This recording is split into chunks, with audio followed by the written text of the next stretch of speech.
So, why are we really doing this? I thought you hated racing. So the best way to sum it up is, one, we're an open-world car RPG, a narrative fight between the little guy and the mega corporation, and we're about pure destructive vehicular fun. The world is set in this post-environmental collapse future where capitalism has run rampant for several decades now, creating this huge gap between the poor and the rich, to the point that there's this, massive city and then everything else is just a huge desert.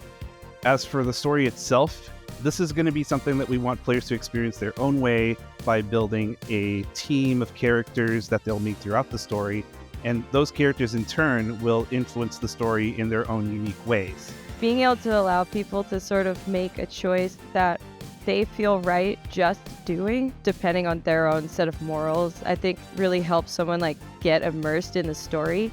The integrity of the story is really important, so those choices all have to really matter. So originally, it really comes down to, I love things like Burnout and SSX as arcadey fun.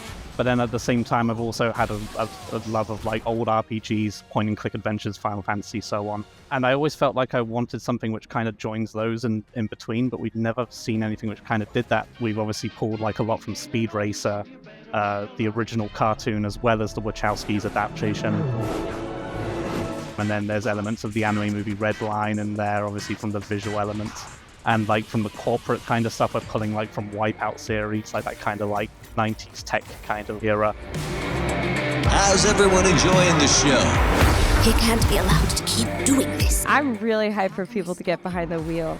I love how it feels to just drive around.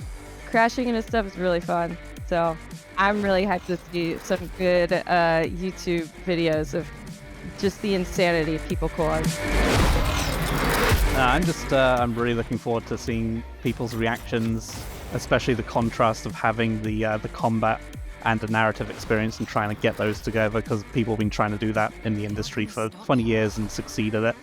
And it's been hit and miss all the way throughout, so really want to try and nail that and make it feel like a whole experience where both the combat is great and on its own and the narrative's great on its own, but together they really work together in a way that a lot of games try to but haven't quite hit yet.